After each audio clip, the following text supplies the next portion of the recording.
Welcome to the Outer Realm with Michelle Desrochers and Amelia Pisano.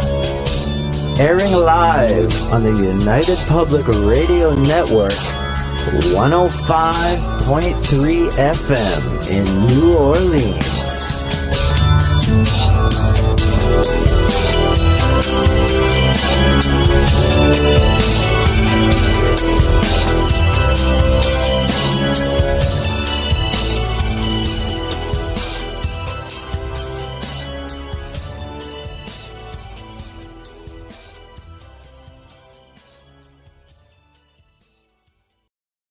Good evening, everyone. Welcome to the Thursday night segment of the Outer Realm.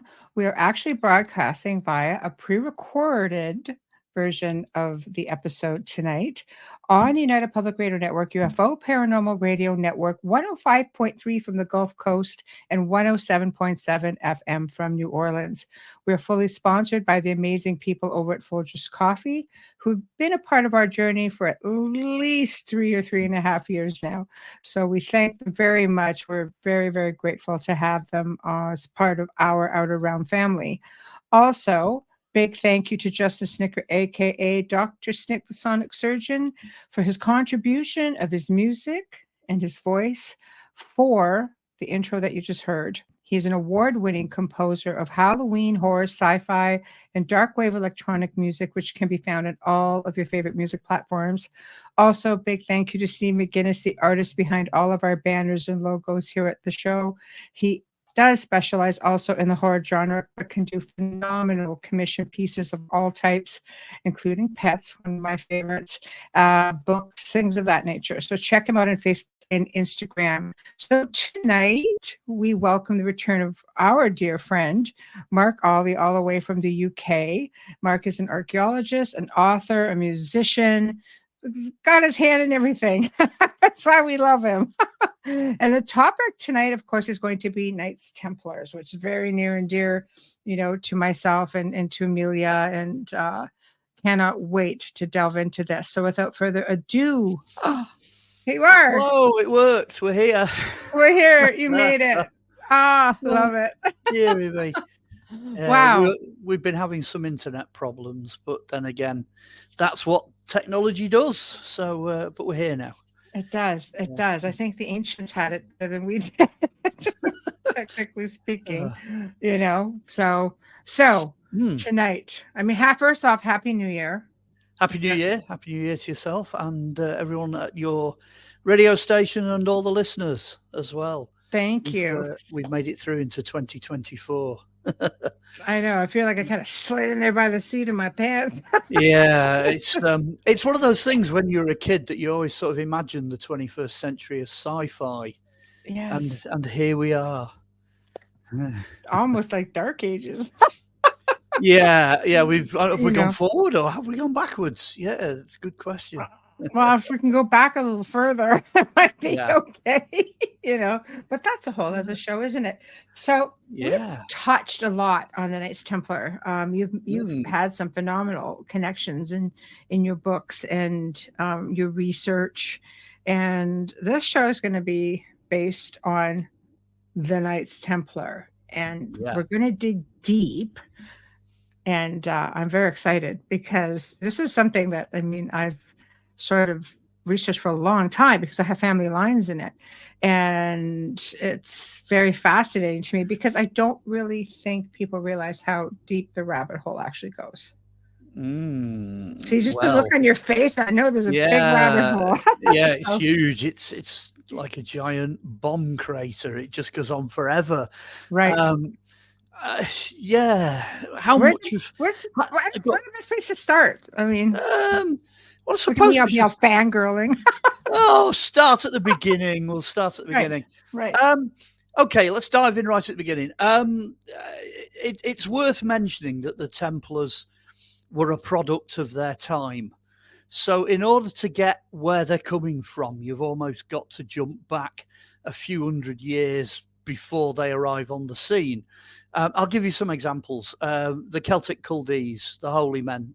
We've got carvings in the UK of these guys going round in threes, and they are basically Christian Druidic monks. That's what they are. They're monks. Mhm. And on one of these carvings, at least two of these figures are carrying swords. So the idea that warrior monks was something that suddenly appeared in the days of the Crusades, that's not the case. This particular one comes from a Roman fort near Cirencester, and it's 3rd century. So you're going back, right back into the middle of the Roman era, really. The orders of knights, the idea of, guys riding around on horseback in shiny armor and, gathering together into groups of young, fit fighters. That as well is a Roman idea. That's a Roman concept. That goes all the way back to about 700 BC, so that grew out of the Greeks. So the whole idea, the whole thing with military and sacred, etc., that kind of just rolls along through, the 400s, 500s, 600s, 700s. By the time you get to that period, you have got a lot of pilgrims going out to the Middle East. So from the 600s, it becomes an Islamic area, 700s, 800s, 900s. There are people out there like the merchants of Amalfi who start the hospital in Jerusalem who are already looking after these, pilgrims. But there is a military aspect to that as well. Now, the reason I mention the merchants of Amalfi is they've got this 8-spiked St. John's, Knights of St. John's type cross, which you very often see in black or white. They've got that as their symbol. Their symbol is stuck on the front of the hospital in Jerusalem around 900 AD. Right. So in actual fact, the first order of knights recognized by the Pope in around about 1113 AD is the Knights Hospitaller. Yes. They start the ball rolling. So, like I say, let's begin at the beginning. Right. And the reason is that loads of people got injured in the Crusade. 1096 they set off. 1099 they got to Jerusalem. Loads of people got injured. So the Hospitallers laid aside their weapons and did what people in hospitals do and treat the injured. Basically. So really you're starting off the whole sort of medieval thing, the whole idea gets going round about 1112, 1113 with the Hospitallers. You've also got to remember that there are more orders of knights knocking around Jerusalem than just Hospitallers and Templars. Well, the Knights of Lazarus, I believe, were another one. Yeah, they're fabulous. They wear a big green cross. So if you happen to bump into them on the battlefield, you'd sort of edge your way because they're all lepers. There's a weapon. So, you'd kind of shuffle, as far away from them guys as you could possibly get. But they're fantastic in war because they really don't care, if bits get knocked off or they die in war. They're really not that bothered. You've got the Knights of the Patriarch of Jerusalem. They wear the patriarchal cross, which is this double braced thing. You've got the Knights of the Church of the Holy Sepulchre. That's where you get the very famous Jerusalem cross from, which is the sort of cross with the T-bars and then 4 little crosses. That represents the 5 wounds of Christ. Hence, Church of the Holy Sepulchre was where his tomb was. So that's kind of where that comes from. So you've got all these different things going on. There's all these different orders in there. Templars. I've got an interesting thought about the Templars. I kind of imagine they all used to have pubs and churches next to one another, these orders. So you can sort of imagine one day, the founders of the Templar order sort of blundering into the local medieval pub and bumping into these Hospitallers. And the Hospitallers are like, hey, you're not going to believe this. The Pope's just, he's written us a certificate of approval.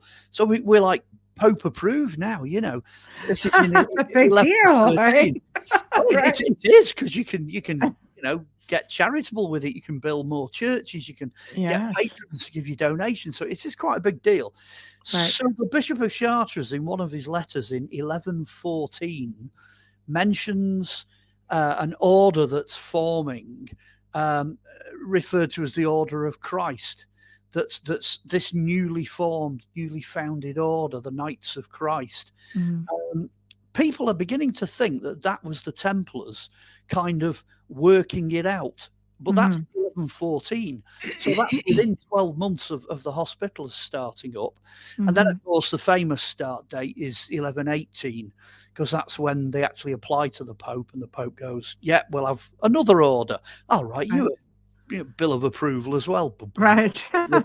rubber stamp that lot. So that's kind of that's where that starts.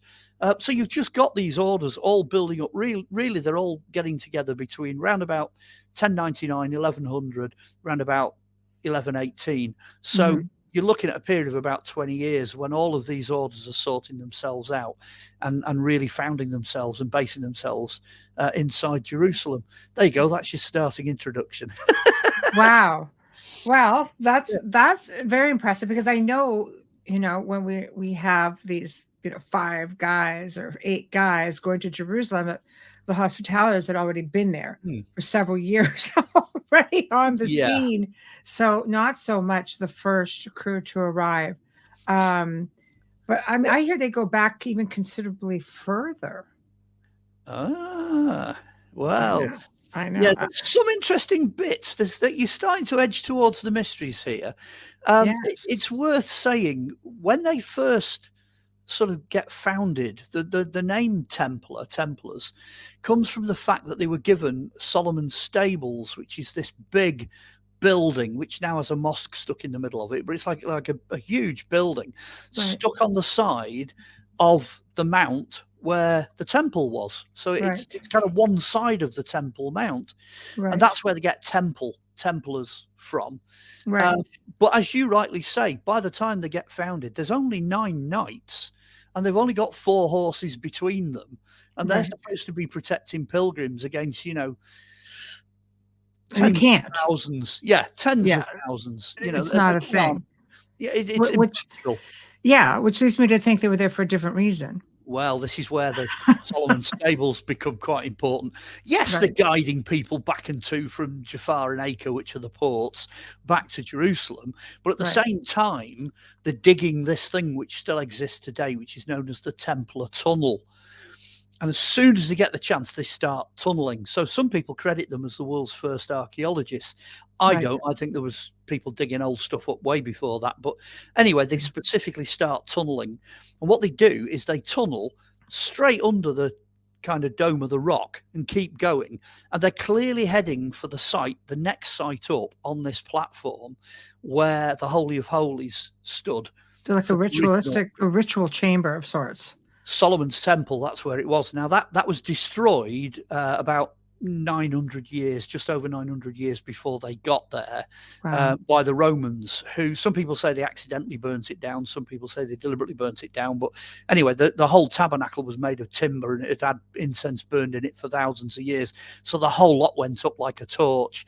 And it's thought that it had a basement complex, an underground complex, where as the temple was burning, obviously the priests and what have you took everything underground and hid it, and then sort of blocked all of those tunnels up.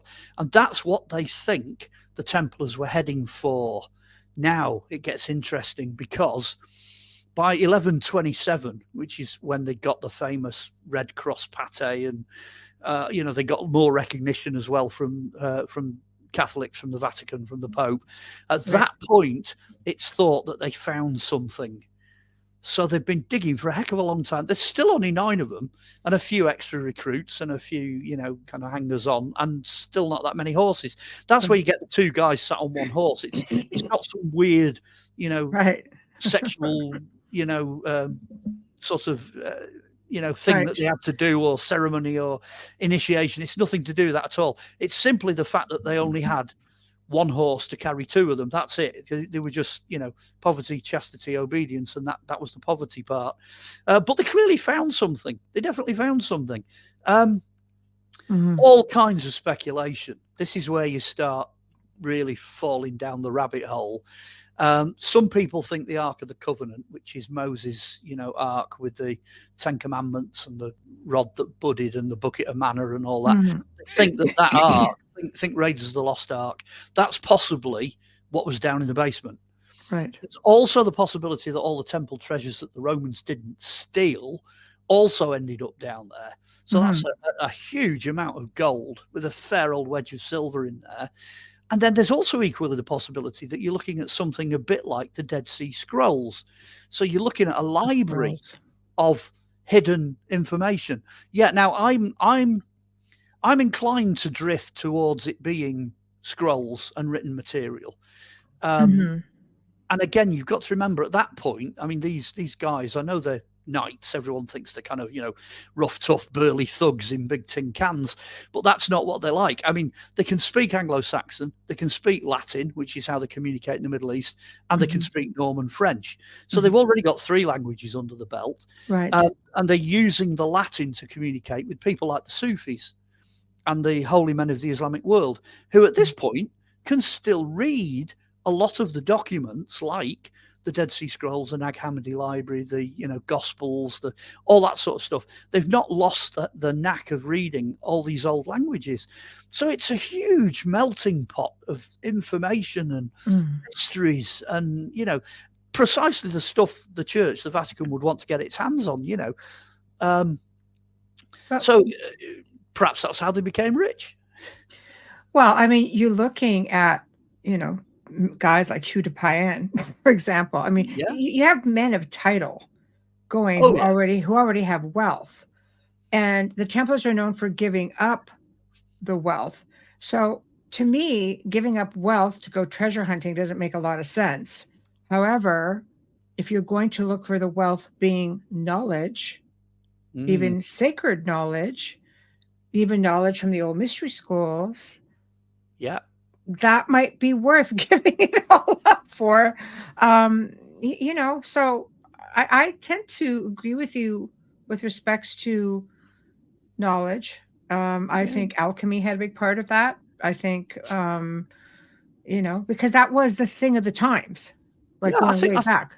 I think one of your biggest clues is the fact that the Templars were obsessed with bringing new things, new technology back from the Middle East. They brought mathematics, they brought architecture, they brought medicine, they brought weapons of war, social structure, different writing skills, loads of these things that ended up as pilgrimage items. It said they brought the Holy Grail to Spain. There's all sorts of stuff going on at this point where they're bringing stuff back because of the medieval obsession with things biblical and things legendary. So it's why not bring knowledge? At this point as well, you've got to remember that there's no such thing as the Bible. Yes, there are 66 books that end up, being copied and used for religious purposes. Nobody else can read them. They never get any further than the monks. If you're not monastic and you don't have the skills, it's not like little Ragnar, who's an Anglo-Saxon living on his farm. He has no idea. He just wanders into the local church. It's like this for hundreds of years as well. He just wanders into the local church and gets told, by the guys that are in there. So it's a kind of a monopoly. So if there's additional material and extra wisdom and extra knowledge and extra books and extra, stuff out there, then the church is going to want to know, because basically at this point, that's what they're doing to make money. They're buying souls out of hell and distributing information you can't get anywhere else, and creating legends, to mystify people and what have you. And that's really what they're about before the Renaissance, before everything starts to open up. So, I mean, the whole of the Crusade period, right from the late 1000s right through to the sort of mid 1300s, the whole of that period is before the Renaissance. It's all, well before. Do you think that the technology aspect of things go back even farther? Because there are, of course, beliefs that the technology itself goes back even to Atlantean times, because you see, if you go and you look even in ancient Egyptian hieroglyphs, you will see that 8-pointed star in some places. There's a strong belief that a lot of that stuff had been moved and that there was actually more than one ark. Yeah, that's the Star of Ishtar. That goes all the way back to Babylon, the 8-pointed star. It's a very, very early symbol indeed.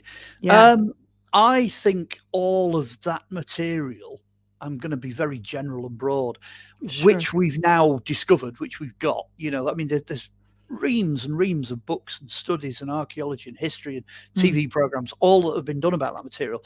I think it's valid. I think it is true, and that's what they were after. They were going for the stuff that nobody else had got. That's what they were trying to seek out and find.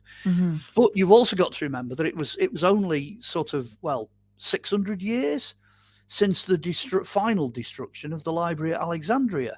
at this point. Yes. So basically, we've got this idea that we've got everything. And the more you study archaeology and history, the more you realize that we've actually got a tiny percentage of what used to be, and that a majority of it's lost.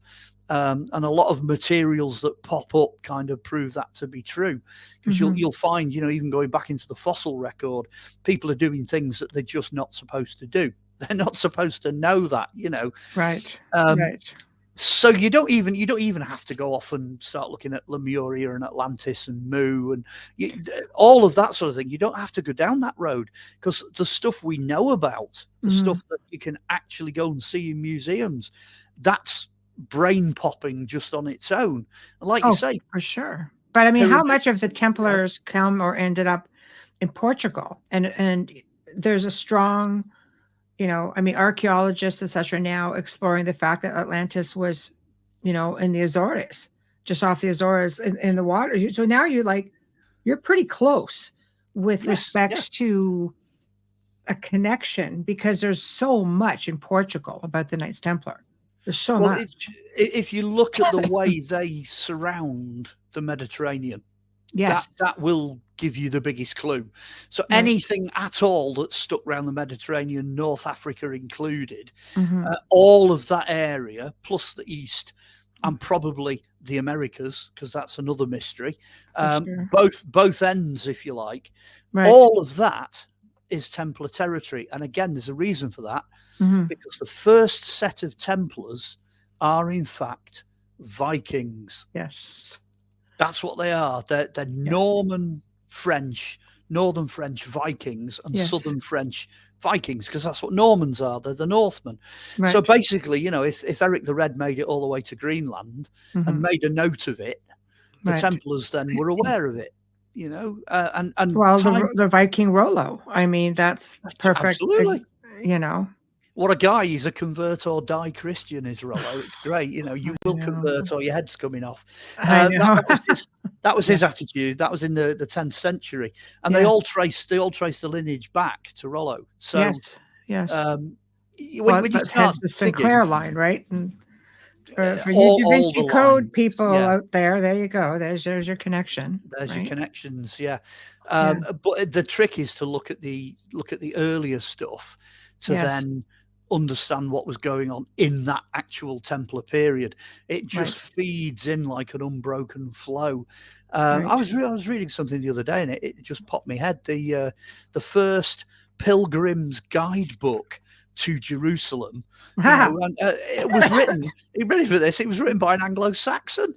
It was written in 600 something AD. When they first got there, when they first opened it up. They wrote a guidebook. So, and there was a couple of guidebooks before that, but they weren't quite as popular. But the number one most popular guidebook to Jerusalem is written by an Anglo-Saxon. So see, that to me that's pretty wiggy. I mean, it's cool because even Rollo came after that.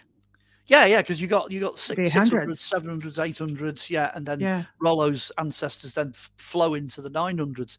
So by the time you get to the Vikings, they've even got a guidebook. It tells you where everything is. You've got the Holy Grail's here, the Holy Sponge is here, the Crown of Thorns is here, so on and so on and so on. Yes.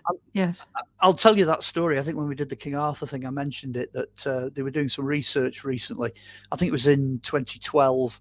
Out in Jerusalem and the East, and they were looking through, of all things, Islamic shipping receipts. So they're all written in cursive Islamic. So you've got to sort of be out there and know what you're doing to be able to read these things.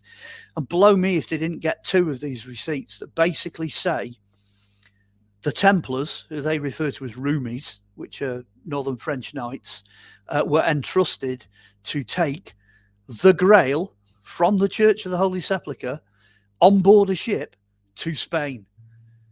So we've got we've got the shipping receipt sending them out with it, and we've got the other end, we've got the shipping receipt of it arriving. Now the interesting thing is there are two stone grails. There are two of them, these dishes. Chalice of Donna Aruca, I think, is one of them, and there's another one, which is a Chalice of the Disciples, possibly. Anyway, there's two of them, and it's got to be one of those two. And one of them, it said that Saladin wanted a fragment of the cup to heal his daughter. And one of these two cups has got a piece carved out of the lip. So they think that's the one. So we've got, we know where the cup, whatever the cup was, at the Church of the Holy Sepulchre, whatever was regarded as being, the cup at the Last Supper, it's sat in Spain at the moment. But it was down to the Templars. The Templars did it. They, the Roomies, the Knights, they took it over there. And so how many other things were they, like, for example, the original Crown of Thorns, which was at Notre Dame Cathedral? We know that many of the Templars went there to pray and such before battle, or for what. Well, you've got Templars connected to the Crown of Thorns, because I think it was one of the Templars, one of the kings that was attached to the Templar order, gave away most of the little thorns off it, so it's completely bald now. Jesus. But we know that plait is regarded as being real. You've got the classic, you've got the Turin shroud. It was the de Charny family. It was Geoffrey de Charny was burnt at the stake in 1314 as the last preceptor of the French Templar Knights. His family gives that shroud to the church at Lire. So we know for a fact that they had the shroud. They probably got it from Edessa around about 950. Let's talk about the shroud, though. Do you think, there's a rumor that some people thought it was Jacques de Molay. Because it just didn't go fast. It just didn't seem to go back. I know. But the point, I guess, was that they didn't feel like it went back far enough. They couldn't authenticate it. Well, with good old modern technology and archaeology, I can probably nail that one. Quite a way back, as we entered the 21st century, there was a lady came forward, a lady archaeologist who is a world expert in Roman textiles. And she looked at the microscopic photographs of the shroud, and she said, there's no problem whatsoever. That's a 1st century Roman fabric. So we know that the piece of material's right.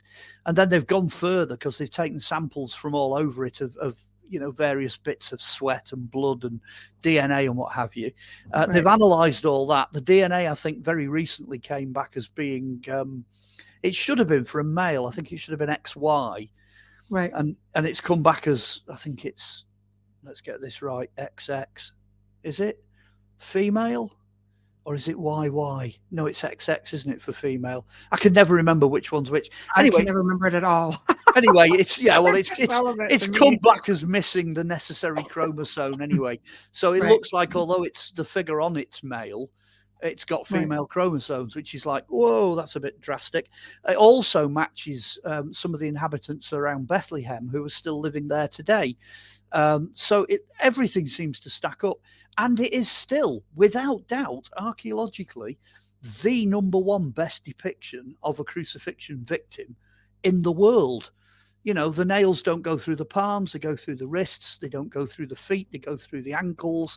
All the damage as described in the Bible is all spot on. Medically, it's bang on. You can identify the whip he was hit with, cat o' nine tails with 3 metal balls. You can reconstruct it. The detail is just astounding. And recently they even thought they could see 2 coins placed on the eyes.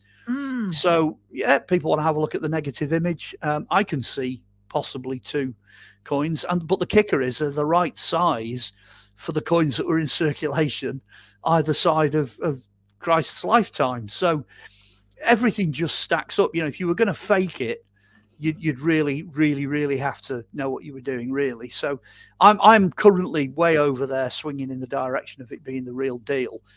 Couldn't tell you how it was done. Some kind of photographic process that occurred with all the oils and the sweat and everything else. It kind of boof and took a photo somehow. Some kind of light phenomena did that.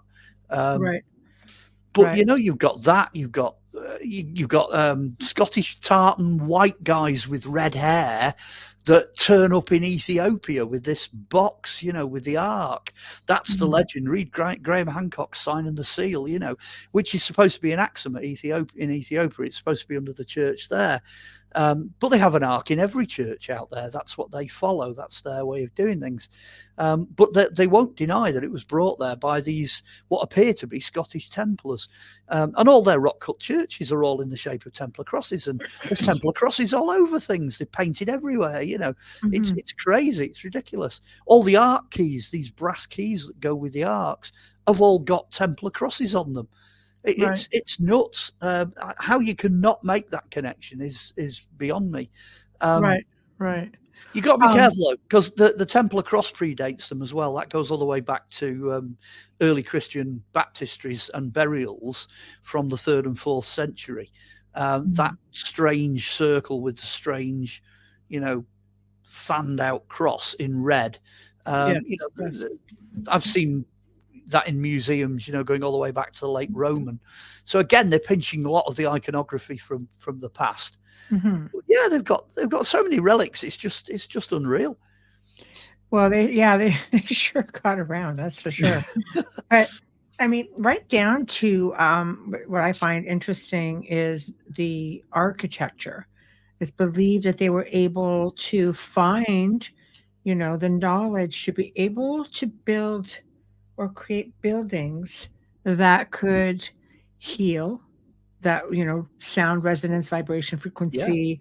So you're getting into all of that again, and you can tell most of the churches or dwellings, castles, fortresses, they all had one of these rooms. Well, there's a Heal little the soul as well, right?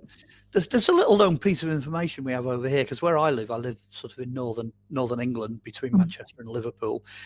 Just below Manchester, there's an area called Derbyshire, and in Derbyshire, the Templars were quite prolific in building stuff. Mhm. And there's a couple of churches there where it's actually in the records where it says they brought Moorish architects back with them from the Crusades, specifically to build these religious buildings and abbeys and things like that. So we know they did it. It's I hate to refer to Robin Hood, Prince of Thieves, Do it. Costa, all that, but Right. he had a Moorish sidekick, in that. Well, that's true. That actually is true. That would have happened. They were coming over here at the time of the Crusades. Right. And elsewhere, potentially, and this is a hot potato, they might have made it all the way to America. Well, we know they did, because we know the Vikings did. We know the Vikings made it down to, not just northern part, like let's say coming in off the coast of Canada and Newfoundland, but down as far as South America. Because Dr. Kathleen Ann Ball found all of that information. She predated Columbus by 200 years, and there's all kinds of markings that show that. But the Vikings were there allegedly in the 800s. Yeah. And now there's more bits of Templar stuff turning up in America to prove that they were around. And over here, I went up and visited Roslyn Chapel not too long back. They've got a window that actually has corn on the cob decorating it. That's right. So, in the 1230s, 1240s, so exactly. that's the St. Clair's in America, Exactly. And there's enough evidence, folks can go and find it. There's tons of evidence to back up the fact that they were out there. There's a friend of mine, Wayne Murphy, who has,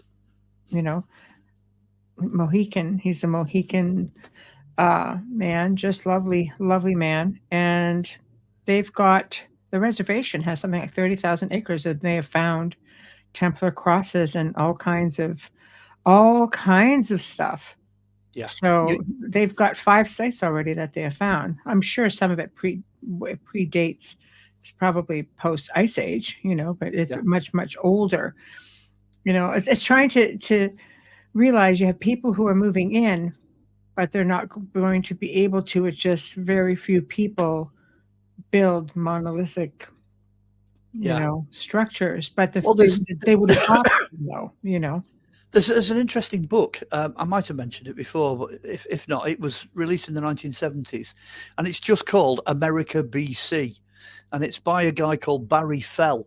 You'll have to get it secondhand on Amazon or whatever, because you won't get a new copy of it. It's been out of print for years, but it was released in the 1970s, and it was banned almost immediately because it literally goes through blow by blow all the stuff that you find in the States. So there's Irish, Phoenician, Roman, Egyptian, prehistoric, Viking, Templar, medieval, you name it. It's all out there. There's tons of it. But obviously the people in the know just didn't want you to know, Right. It No, was one of it's those. true. I mean, they've just found evidence of Egyptians being in the Grand Canyon, and they've all of a sudden closed that section off. No, Uh, not for you regular people. But yeah. it's there. You go to Sedona in Arizona, and there are many structures there that look like Egyptian like not so much Yeah. buildings. I mean, not even so much a pyramid, but statues, likenesses. It's just sort of like, okay, so we're definitely the technology. I think, these people, these cultures being able to travel was no doubt it existed. I mean, China was doing it like way, way, way, way back. Well, they had the huge navy in the 1400s, didn't they? The Yes. Chinese, with these enormous boats that are the size of ocean-going liners. Mhm. I think it was one of the Chinese emperors actually sent them off to the west to try and do some trading with us lot. I don't know how successful They that sent was. out 300 ships at one point. What was that, in the 1600s? It was something Yeah, crazy. there's a book about that. I think the book's called 1492, if I remember right, and that was the year that they were all sent out. So the idea that everything was static is nonsense, because Right. if you had a river or a bit of ocean, or something you could sail on anywhere around about, going across lakes and things like that, people were just all over the place. There were trade routes. The land routes were risky, but Well, you had the certainly land bridge at one time, right? It's like, yeah, and the ocean routes were quite safe, apart yes. from the odd pirate, but there you go. So people were, they're zipping all over the place for thousands of years, Mhm. and the Templars were no exception. They had this enormous navy, which it always tickles me up. Friday the 13th of October, 1307. Mhm. Philip of France, instructs that all the Templars on all of his lands be arrested. Oh, Philip. But then somebody on Thursday the 12th had actually tipped them all off, and they witnessed this enormous navy, because they had the biggest navy in the world at that point. This enormous navy sails out of France, and by the time Philip arrives by the time they arrives at most of these preceptories, it's two men and a dog, and everything's gone. Where that navy went, nobody knows. But it is reported that they sailed off on black flags with a white cross, and what they did was stuck a skull over it. That's right. Because there you go, first outlawed, pirate, illegal, navy of no particular country. And off they went. And that's where you get this speculation about, maybe they got to Scotland, maybe they got to America, maybe they went to parts of Europe, down to North Africa. Nobody knows all where of they the went. above. Yeah, I do. If it was me, you don't put all your eggs in one basket, right? Everybody just sort of. Yeah, they just, stuck with the mates and just floated off in small flotillas. I'm pretty sure that they got to Scotland, though, because they had this thing. When all of a sudden Templars became illegal, they didn't just vanish. There were three King Edwards in this country, and all three of them really liked the Templars. Right. So the Templars over here never got dissolved till 1337. Scotland was the same. They fought alongside the Scottish, if I'm not mistaken. Well, it's said they fought at Bannockburn, and there's at least 3 accounts in churches that say that these warriors in black and white came to, support the Scots. Well, that's the only reason I can see for 60,000 English knights and a king packing up and going home. Right. If you got this black and white army coming at you, basically you've got the SAS, you've got the best fighters the world has ever seen. Well, that's good reason to leave the field, and go home. Right. And now we've got the evidence. It was Masonic researchers that have found these documents, medieval documents, in various Scottish churches that depict the knights in black and white. And as I said, there's at least 3 of those now. So it's pretty certain. It's fairly certain that's. Well, they moved along. I mean, look at the Battle of Acre. I mean, we know that they moved around. We know that after this happened, they took off. We also know that a lot of them went back. Well, I say went back to Portugal. There's so much, Freddie Silva spent 20 years researching that and found stuff down in Portugal, basically. And we know people go there. The evidence is there. I mean, let's face it, the church went down there. The Inquisition was for a reason, because they went down and then regrouped renamed. Yeah, So rebranded. That's what you're looking for. Yeah. rebranded. Because they didn't just vanish. I mean, in Scotland, it's great. Right. If you go to the clan burial grounds, you've got Right. all these burials which are clearly Templar, and they start, Yeah. somewhere in the 1100s and the 1200s and the 1300s. But then they don't stop. They just carry on 1400s, 1500s, 1600s, 1700s. You can see a continuous unbroken flow of the same iconography and the same type of burials. The reason for that is that Wales, Ireland and Scotland were out of the Catholic Church's reach. Right. So, you can tell them to get out of England, but you can't tell them to get out of those other bits. And basically that happened the world over. They scattered it into other countries where the Catholic Church, it was beyond the Catholic Church's reach. Right.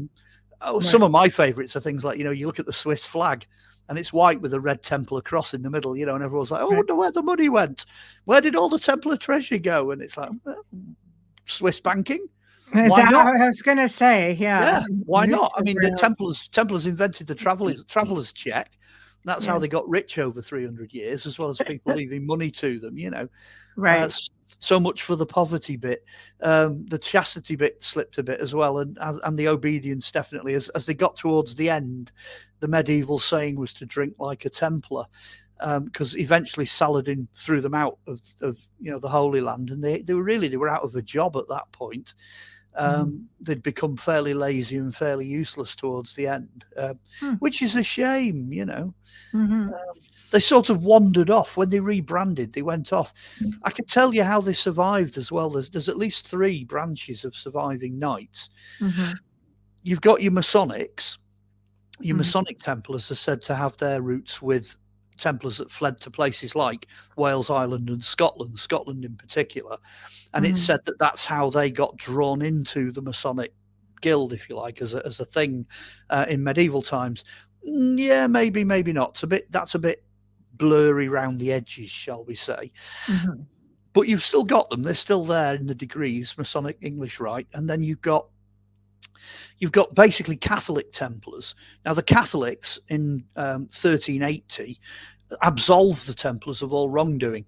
They actually had their own church hearing, and the Pope just said, look, we can't find anything wrong with you, and it wasn't really the church that completely destroyed them. It was the various kings and rulers that were, after the politics and money. Right. Yeah, bags of money. That's what they were after. But the Catholic Church actually really rather liked them. So when they started rebranding, which they did, a lot of the orders then just got pulled back into the church as holy orders of knights, warrior monks. And then the third category are mercenaries. They scattered right across the planet and formed other things. So in this country, you had the Order of the Garter, the Order of the Round Table. You've got the Order of the Fleur de Lis that formed on the continent, and then they joined other orders like the Teutonics, like the Hospitallers, etc. So they never actually vanished. They never went away. And when people are looking at Templar mysteries, again, right at the very end, you've got to go back in the 1300s and have a look what the Hospitallers ended up with, because that's where most of the Templar stuff finished up.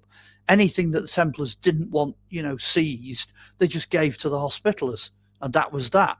So, 300 or 400 years later, the French crown had still not been paid a penny. Funny that, yeah. Never got it. No, but you know what? They got land. Yes, they did. They got the 2/3 of France back that was owned by the Templars.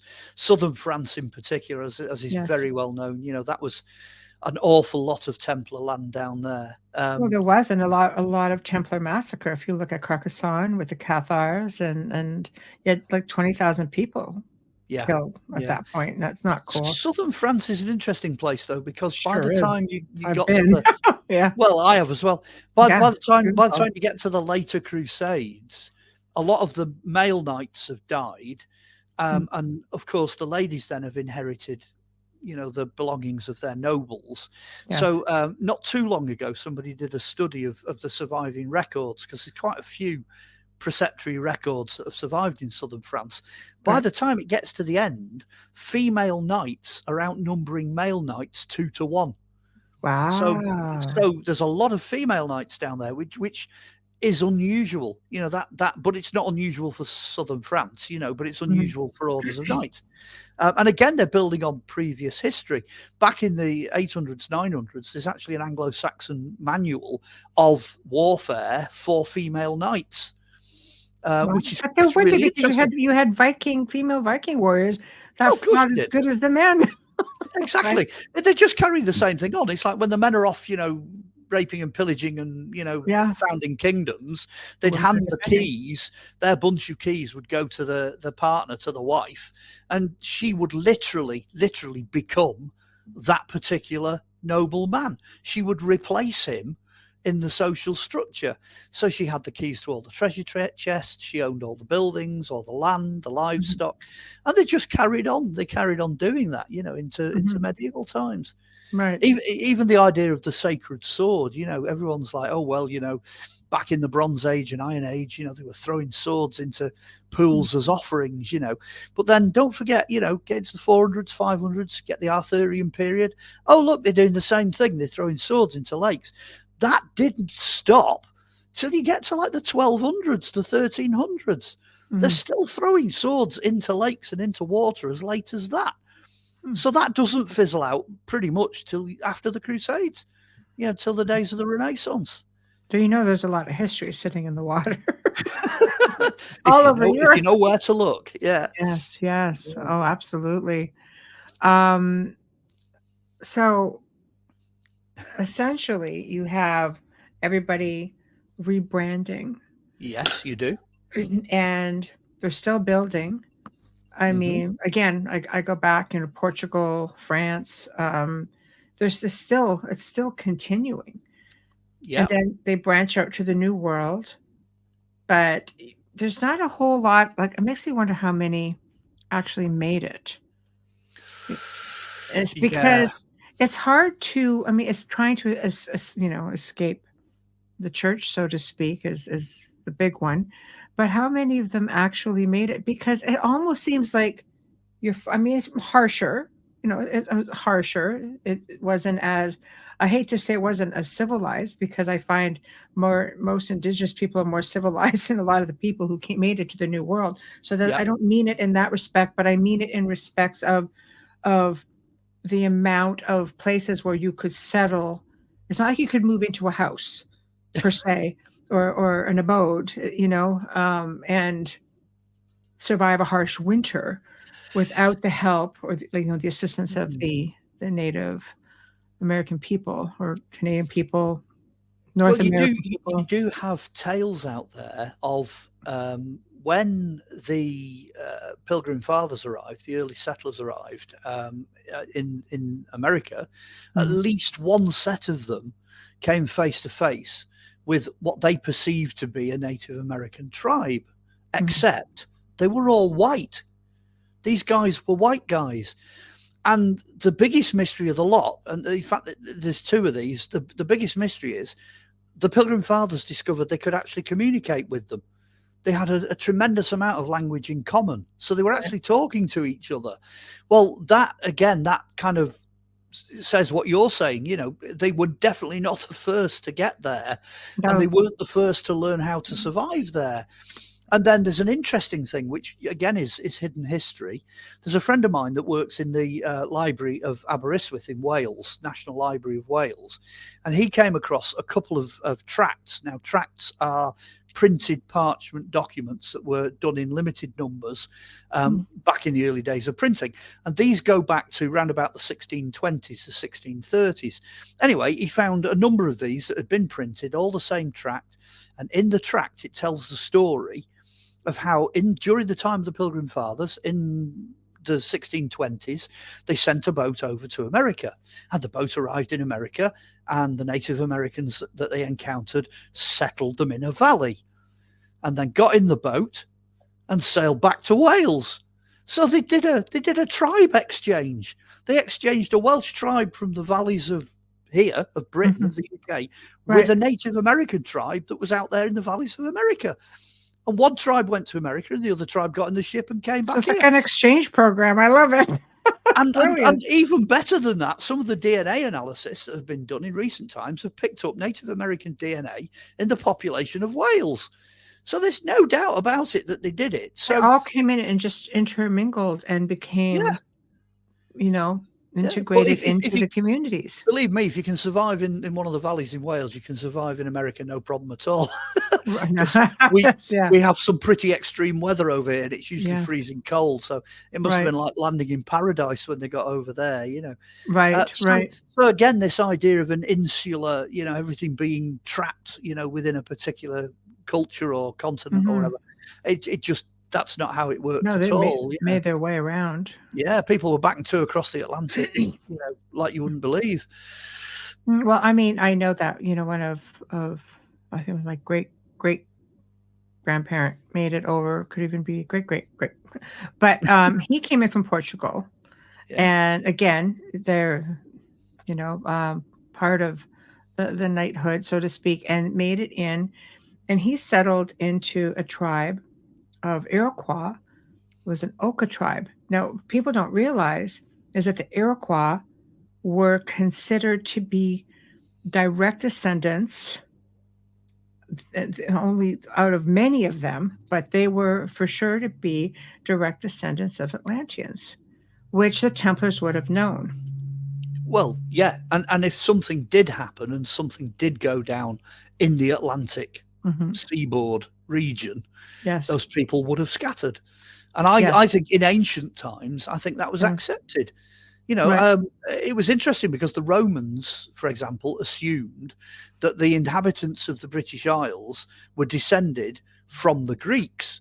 Yes. The same as the Romans were. Right. So, that the whole idea of, hey, we're having a Roman invasion, Britain's being invaded by the Romans, that whole idea might just be complete nonsense. Because the Romans might have just been like, well, come on, we're all the same family. We're just coming back. Now, if that can happen with the Greeks, because the Greeks are thought to be one of those scattered Atlantean societies, advanced civilizations, hence Plato's Atlantis, etc., etc. Exactly. They are ultimately the origin of that. Some people even think the British Isles could be Atlantis because we've got the Irish Sea in the middle with an island in the middle of that, and then island of the British Isles around that, and then sea again. But even that was supposed to be like one island out of many different Atlantean settlements that had broken down. We had someone on the show, Michael Laflemme, last week, and wrote a book on the visions of Atlantis, probably one of the most well-researched books that I've read. And I found it extremely fascinating because he shows through the research where there's a lot of let's say, petroglyphs and structures that show when you start connecting the dots that it was really, they were everywhere. I think if archaeologists found one island. Yeah, if archaeologists are being honest, then from my point of view, I don't know how they haven't spotted that sooner. You got pyramids everywhere. You got guys with elongated skulls everywhere. Right. You've got the same kind of language formula scattered everywhere. You've got metal that's in Egypt turning up in Britain and Germany, and metal from Britain and Germany turning up in Egypt, and you've got stuff scattered everywhere. The common burial practices, common cultural structures, common housing. It the more you start, the further back you go, the more simple it gets, and the easier it is to start matching all these things up. And then you've got all of this land that's dropped below the sea. We know two continents at least, there's tons of it. So, if a meteorite smacks into the planet and wipes the dinosaurs out, why couldn't the same meteorite scatter the land and cause parts of it to drop for us to lose a super civilization? There's an ice age, every 12,000 years or something like that. Well, you've got that as well. By the time you start looking at the gaps in the ice ages and the weight of the ice, and you look at what's going on there, and the fact that, the Gulf of Mexico is a meteorite crater, and then you start looking at the fact there's a 1/4 times the size of that under Antarctica, you start to think, okay, this is not the nice, peaceful, stable, set little box we live in. It's just not that at all. It absolutely is not that. We live in a dynamic planet that's part of a universe that, when it Mhm. coughs, everything changes. It's that kind of logic. So Right. coming back down to earth again, I'm pretty sure the Templars were aware of that. They were aware of what had gone on in their immediate past, because Oh, their yeah. immediate past would be, the 1,000 years back to Roman and Greek. They Yes. had more available to them. If they could get hold of material from the Library at Alexandria, from the Temple at Jerusalem, from Pyramid period Egypt, all those materials that had survived. North Africa, that's full of it. All, goodness only knows what's in the miles and miles of Vatican Library. That's probably half of that's come through the Templars. When they can get hold of all of that information, then they're sitting on a gold mine. They're rebuilding society in a way that we'd be proud of today if we could do it. I think the problem with the Templars is, though, it all went secret. Everything went underground, and they just became too rich, too powerful. At the Do you end. think it's because of the church? Because the church, I mean, let's face it, that's exactly what you see now. So Well, if they were one of, you could ask the question. You could almost ask the question, which church? By the time they'd finished, there was absolutely no resemblance whatsoever with the Templars and what was essentially medieval Catholicism. Because I'm going to be specific. yes, The medieval Catholicism was just not what the Templars were doing. The Templars were closer to Middle Eastern Gnostics, and Sufis and holy men. That's what they were. they were. It's believed that they were complete Gnostics, and that knowledge came from, again, Atlantis. And they weren't the slightest bit interested in, tarting around Rome wearing shiny stuff, No. And it's interesting that as soon as the Templars vanish off the scene, within 100 years of that, you've got the seeds of the Renaissance. So the church, the medieval Catholic Church, it's about to collapse. So by getting rid of the Templars, they almost knocked away their own foundation stones. The direction humanity and theology and knowledge and the direction everything was going in, they were doomed anyway, and they didn't realize it. The Templars were the future. And I think that's why we're still fascinated by them now, because they did so much in so many different areas to give us the world that we're living in now. I feel that, again, there's just so much more that you'll never know, obviously. But I am a bit of a Gnostic at heart. So I definitely am. I've come out and said there's no doubt about it. Yeah. I am a Christian Gnostic. That's basically what I am. Yes. Because they had it right. They followed the stars, much like many ancient cultures, but they had a really great understanding of the technology, and that got carried through. So somewhere along the line, that got hidden. Kind of. Yeah, kind of. I think certain technologies were clearly appropriated by the Templars. There's no doubt. Go and have a look at Chartres Cathedral. There's bits of stone flying in all directions. You know what I mean? It's bonkers. I've not seen anything else that's quite as bonkers as that. There are hints of that in Roslin Chapel over here, where they've gone for this high Gothic. Roslin Chapel is extraordinary. But the high Gothic, and the architecture and the rules they were obeying there and what they were doing with that was just completely off the Richter scale. And that's the level that they were at. Now, I know the rest of the medieval world was nowhere near, caught up with them. You still find that today, though. It's interesting, because where I've gone around the world, I've visited South America, visited North Africa, I've visited various parts of the continents and the Middle East and different areas, Egypt. Wherever you go, you realize that people are all at different historic levels. So for example, if you go to Marrakesh is pretty close to where people were in about 1100, 1200. They've not sort of advanced, if you like, past that medieval economy and medieval structure. It's not bad. They have got civilization. They do exist in the modern world, but you can see how different cultures and different areas are catching up. And it must have been exactly the same for the Templars. You know, I mean, they had a hell of a shock. There's a great story. I've got to tell you this. This really sums up the whole technology thing, really. And it's fab because not a lot of people will know this story. It's a story told by the medieval bards. Now, Richard the Lion, I mean, there were quite a lot of people who are members of the Templars. Robin Hood was, Richard the Lionheart was, quite a lot of nobles, you know, King Henry was, all sorts of people were members. But Richard the Lionheart in particular, Third Crusade, goes out to the Middle East. And I believe this story is fictional. So, you know, don't shoot the messenger with this one. But it's said that he came face to face with Saladin when he first got out there. So you can imagine Richard the Lionheart, you know, shiny metal armor, big red cross, you know, massive double-handed broadsword. And apparently he walked up to the wooden platform that contained the throne that, you know, Saladin was sat on. And he gets this double-handed broadsword and he just goes, bang, and sticks it into the front of this platform. And he says to Saladin, he says, we are here to conquer this land for Christ by the might and power of, you know, European military strength. So basically Saladin then is a bit kind of, oh, didn't expect that. So he's a very educated man as well. Well, he just sat there, and what he did apparently was he drew out his sword and just held his sword, which of course would have been a Damascus steel scimitar, just held it. And one of his servants walked up with a silk handkerchief and dropped the silk handkerchief onto the sword, and the handkerchief just went poof, and cut into two pieces like that. And apparently from that moment on, Richard the Lionheart and Saladin were extremely good friends.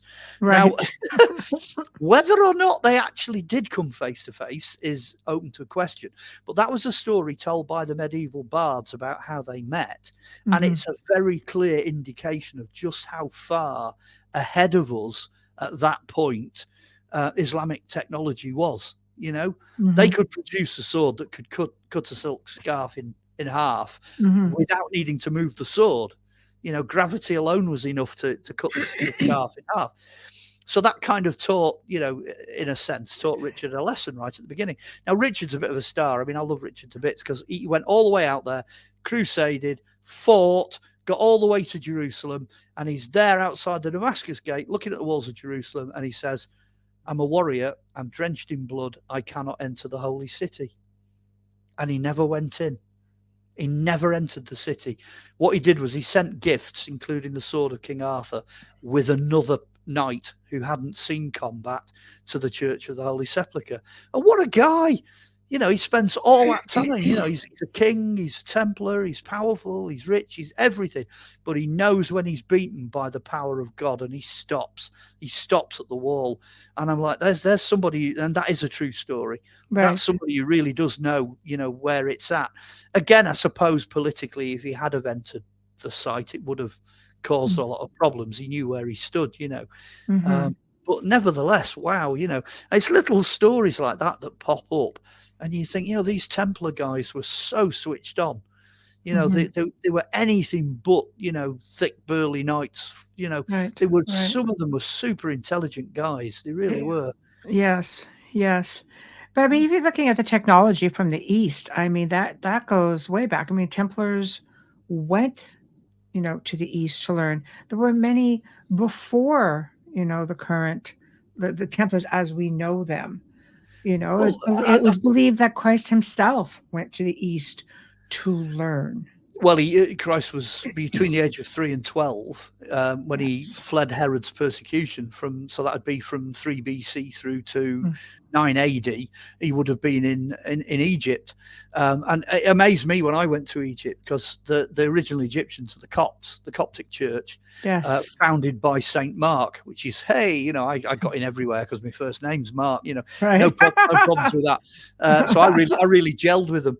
But I spent ages and ages talking to them. That's where the original shape for the Templar cross is found everywhere. And it's Coptic. It's out there from 2nd and 3rd century. But they actually know where the Holy Family went, where they stayed. You know, they've got their own little sort of booklet, if you like. It's like a mini Bible that tells you where they went and what they did and who they spoke to and all the rest of it. You know, there's even a church near the Al-Aqsa Mosque in Cairo.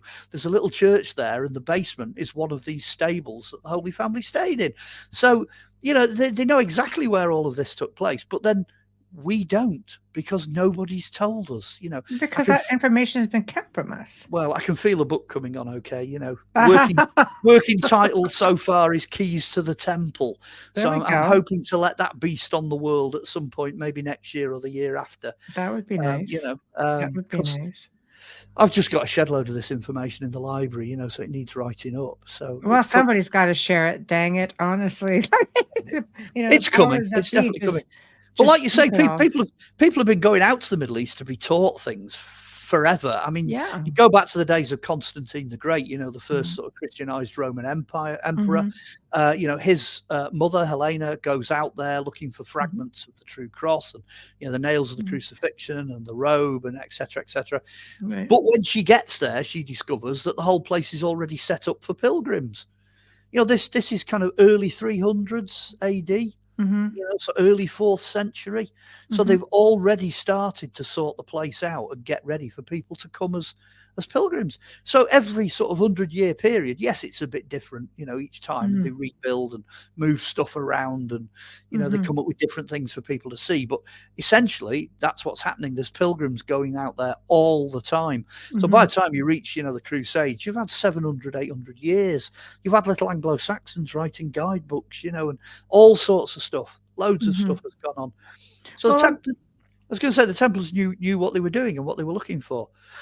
Well, for sure. I mean, by the time, if you think about it, like when the Holy Family, a lot of this stuff goes back to the Gnostics, because then stemmed from them were the Essenes, and they were said to be Essenes, essentially. And from the Essenes, you had the Cathars, blah, blah, blah, blah, blah, blah, blah, right? All the way. That's an interesting period, because I've started going back and reading some of the newly discovered stuff. Right. So things like, you know, Gospel of Judas, Nag Hammadi Library, Dead Sea Scrolls, all that sort of stuff. I've gone back and I've started studying it. And it's become very quickly apparent that all of that stuff, vast majority of that stuff, was written sort of in the first, if you like, 3/4 of the 1st century. So let's say from 0 up to about 70, 75 AD. That's when they're composing most of that. So you look at that and you think, okay, in that period, you've also got all the biblical stuff, a lot of the Bible Apocrypha, you know, tons of Roman stuff, Josephus, all this, that, and the other. It's all collected around those first, up to the temple being destroyed in 70 AD. Right. But, and this is where it starts getting interesting, but most of that material relates to the temple. And at this point, there are no Jews. They don't exist. Nobody's invented Jews yet. They don't exist. So at that point, whoever it is that's running the temple, who are at this point Hebrews, are responsible for the production of everything I've just described, all of it. And then there aren't any Christians either, because they still haven't been invented. They don't appear till the 2nd century, till John's died and everyone's gone off and evangelized, and you know what I mean? So all the material we're handling, we've got to some extent completely the wrong idea. And the idea as well that somehow it's related directly to Qumran and the Dead Sea, you know, the Dead Sea Scrolls relate to the Essenes there. That isn't true either, because all the other archaeological finds that are coming out of the caves have got nothing whatsoever to do with the Essenes. Crazy. Yeah, you've got wine ewers, you've got ladies' makeup containers and mirrors, you've got knitting, you've got, honestly, it's bonkers. You've got all this, you've got a container of anointing oil, you've got all these possessions, if you like, that look like day-to-day possessions, you know, from Jerusalem, but they don't. We know they existed. And we don't know we don't know what the Essenes had. We're assuming that the Essenes were so strict that they wouldn't have had any of those things, you know. So the two don't. They just, when you start looking at the that's so crazy to me. I mean, there's a wheel cut glass dish. It's an incredible thing that came out of one of the Scrolls caves, and it's Roman, and it's all cut glass, and it's clear. It shines like crystal. What on earth are the Essenes doing with that? You know, and again, you've got the copper scroll. That's a treasure map. It tells you where all the treasure that the Romans were trying to get from the temple, where it was all buried in Jerusalem. It gives you all these different locations. Now, some people have argued maybe it's fake, or maybe it's real and we've just lost all the sites, which I think that's what's happened. But that's not something that would interest the Essenes. They're not interested in that. So when you start looking, it's this great conspiracy of convenience. It's like, the Catholics controlled the Dead Sea Scrolls for so long that by the time that the information actually came out, it was, done and dusted. Yeah, it belonged to the Essenes. It was an Essene library and this, that, and the other. No, there's a good chance it isn't. There's a good chance it's actually proto-Jewish and nothing even to do with the Christians. There's only a few little snippets in there that look like the beginnings of Christianity. Right. It's Hebrew. Most of it's Hebrew. It's Jewish in origin. Hence things like the Shrine of the Book. They're hugely interested in keeping the documents there because it's their heritage. It's their heritage. Yeah. Well, let's face it, the church doesn't want anybody to know about the Essenes because they were the Holy Family. And it would show that things went on after. I'm going to stick my colours to the mast. I'm going to nail my colours to the mast. Okay. Yes, I know all about the Gospel of Mary saying, Jesus had some weird and wacky relationship with Mary Magdalene, but nobody actually knows for sure. The page that word was taken from is damaged. So nobody actually knows whether or not they kissed for sure, and nobody knows what the kiss meant because that, honestly, the Gospel of Mary is in tatters. The original translation of that is all over the place. There's a couple of pages, but most of it's in tatters. So if you take that out, you've got the Old Testament thing where, Jesus fulfills all of the law. That's it. Boom. That's his purpose, is to fulfill all of the law. Well, if he's born to a virgin, then legally he's married to the virgin. Boom. Period. Deuteronomy. That's it. So he's not going to marry anybody else. He's not going to have any children. He's not going to have any children with his own mum because that's something else. That's not law. That's something else. The legal obligations of somebody to look after, somebody else is all there in the gospel. Joseph vanishes. Jesus is always with Mary. Let's just say there's a lot of loopholes in there. Well, again, there's another thing as well. If you jump outside the Bible, well, the goddess always marries the god. So if he ticks every box in the first century, then technically he needs to tick that one as well. But if he's got no kids, if there are no children or nothing, then what the hell's going on? Well, how do you know there aren't? Well, there weren't because he didn't produce any. 23% of Jerusalem at the time he was alive had the name Issuer. And that's why we call him Jesus, because his real name's Joshua. So the idea that somebody that looked like him, possibly even one of his adopted brothers, from Joseph and that, whose name was Issuer, could have gone off to anywhere, could have gone off to India, could have gone off to, North Africa. Of course, they spread the gospel. They got scattered everywhere. But 23% of Jerusalem have got the same name. The only way you could tell who was who is because it would be such and such a person, it'd be Issuer bar somebody. So it's like Issuer bar Joseph, it's so you're Joseph, saying it was just bad record keeping. Well, that's just, the amount of confusion and all the rest of it. So sadly, there is no bloodline. So that was the sticking my colours to the mast. That pretty much nails that, collapses that. And I don't think Jesus got out of Jerusalem. I think he was buried, in the Edicule, which is the tomb of the Holy Sepulchre in Church of the Holy Sepulchre in Jerusalem. That's where he was buried. The archaeology and history backs that up, so clearly that's where the body was, wrapped in the Turin shroud, with the mandelion, the cloth over the front and all that. We've got all of that, and it's been there for hundreds of years, if not thousands of years. We've got that history. And then you get, all these people coming along and like, Templars are on Oak Island, Templars had the Ark of the Covenant and did this with it. And, all these different theories and different ideas, they write entire books about them. Jesus is buried under Mount Caradu in southern France, they come out with all this. So you get this huge amount of books. And yet, and this has always been my complaint, and yet at the end of the day, nobody's done that with the Hospitallers. For goodness sake, they've never changed. They've never gone away.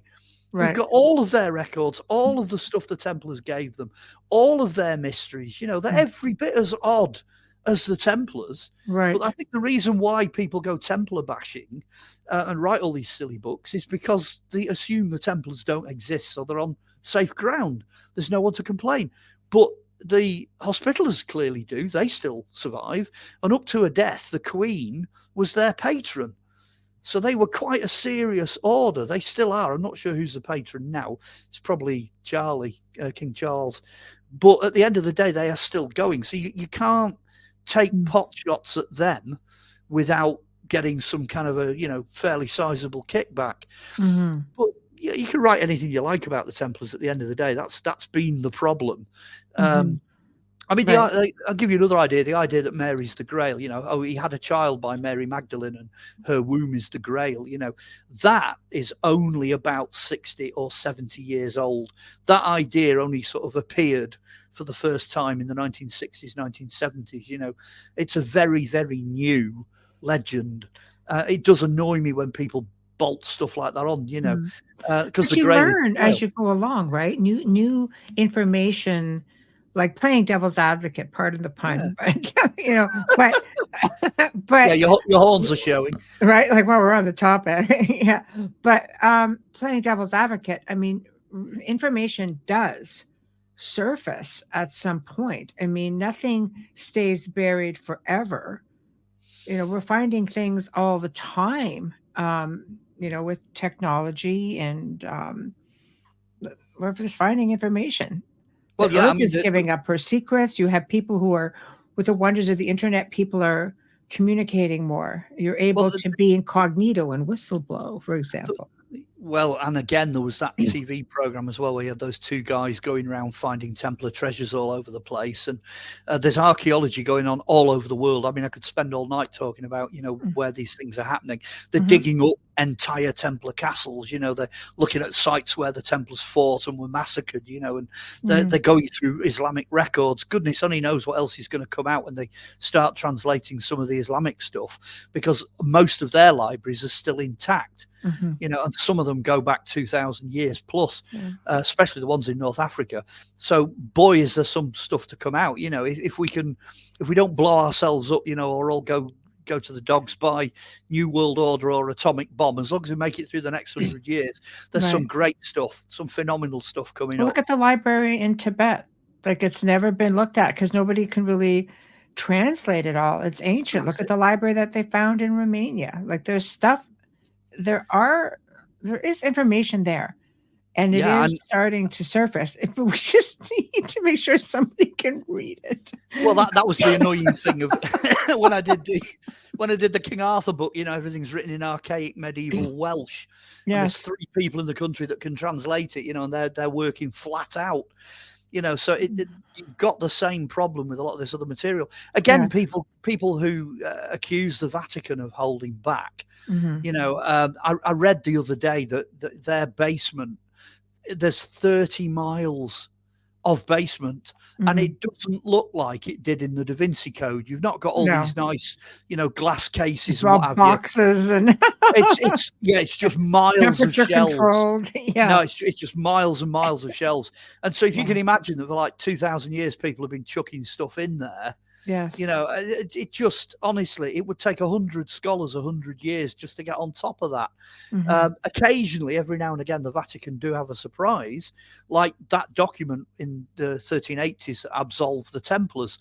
That somebody was just studying something to do with the popes, nothing to do with the Templars, and then they suddenly found this court case, this record of them, their absolution, and that just popped out of nowhere. If you've got about £4,000 spare, you can get a facsimile copy of it. But it was just one of those discoveries that just came out of nowhere. So I'm sure there's plenty of those still to come. There's a lot of them out there still to come. Oh, without a doubt. I mean, I look at it as, yes, they hide things. Don't they all hide things? The common man doesn't need to be aware of everything. The idea of organized religion is for that reason. Organized, keeping control over the masses. People don't run amok, But with that being said, it's also, they provide a place where things can be in one place and not not be destroyed. The fact that things still exist, and some of this stuff, I mean, you can't even insure it. Well, you can't put a price on it. And I know, my friend Hamilton White, who owns the Tamar Hoard, the show you were just talking about, where they're finding things.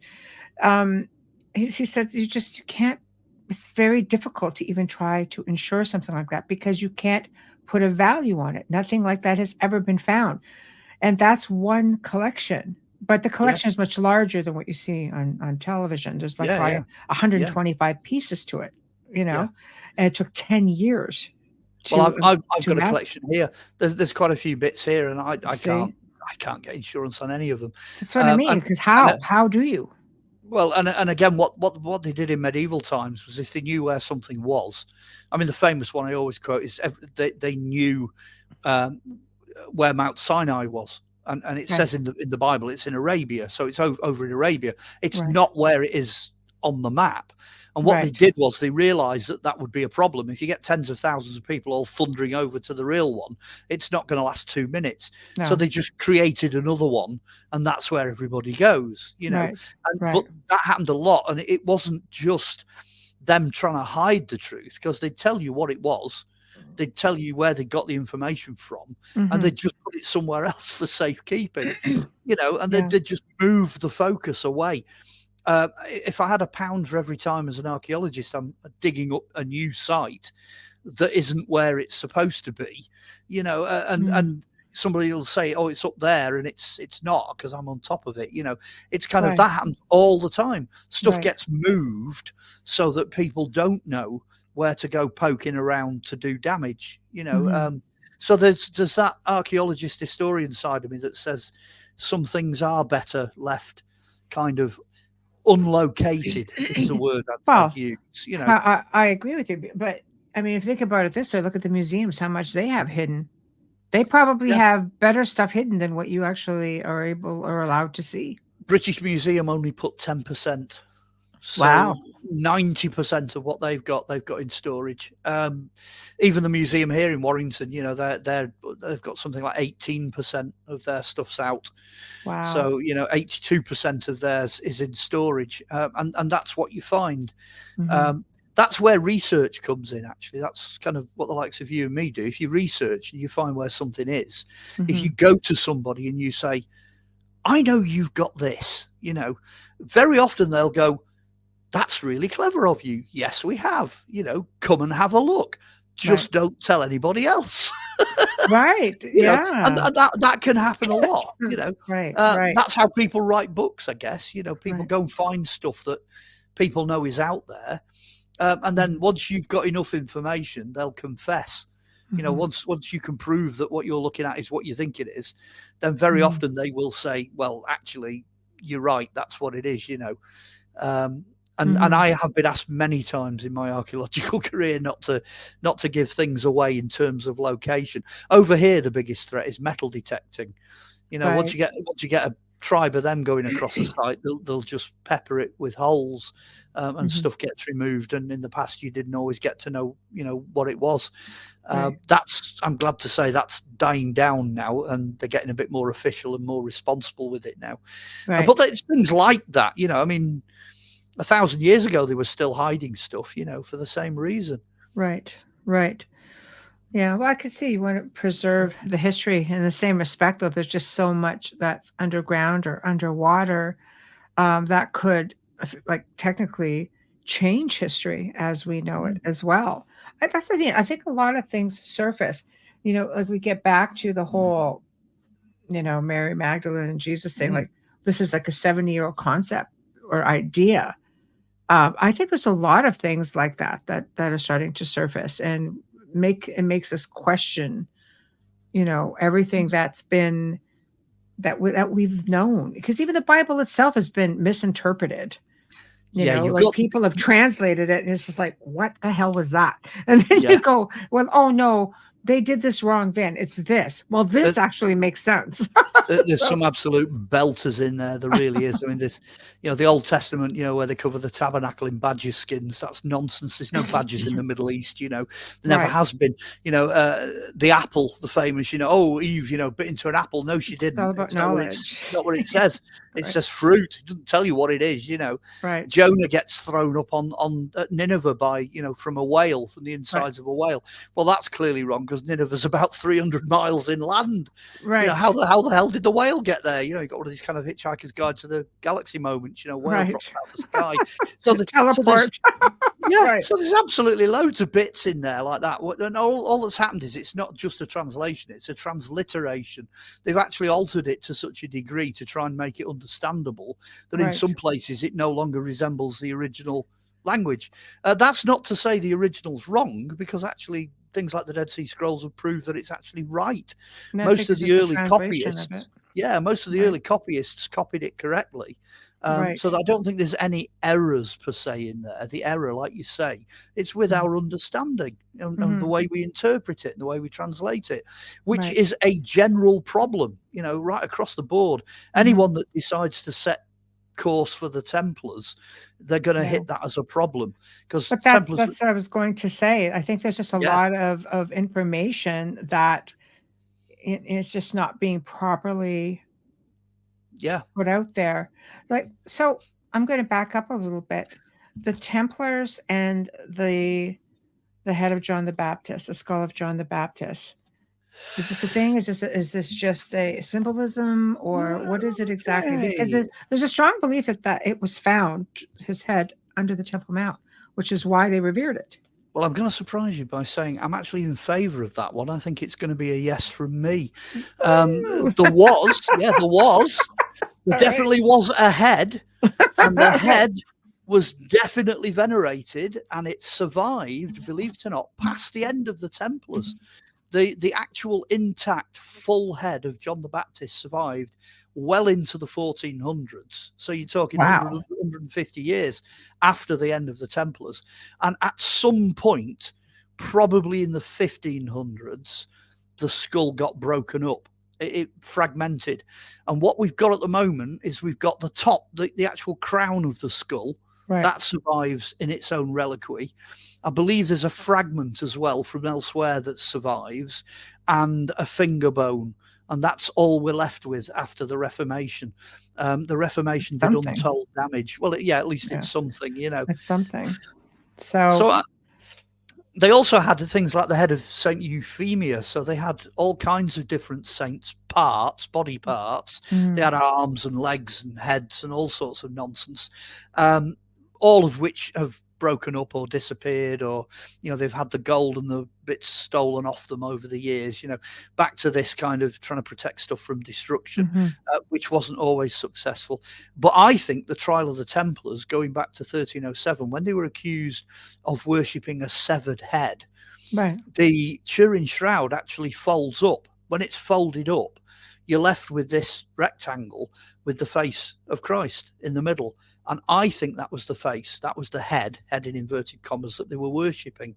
I think it was the face on the Turin shroud.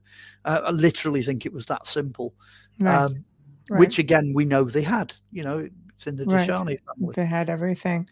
So there's a belief also that John the Baptist was supposed to be the head of this movement before he died. The whole Essene movement, the whole Christian, not so much Jesus. Jesus was sort of like the younger cousin who stepped into it. I think there's a possibility that they went their separate ways. So they both had a really good, strong, solid idea. Yeah, they had a good idea of what they were doing and where they were going with it. But again, you've got to scrap the idea that there was anything called Christianity. That did not exist.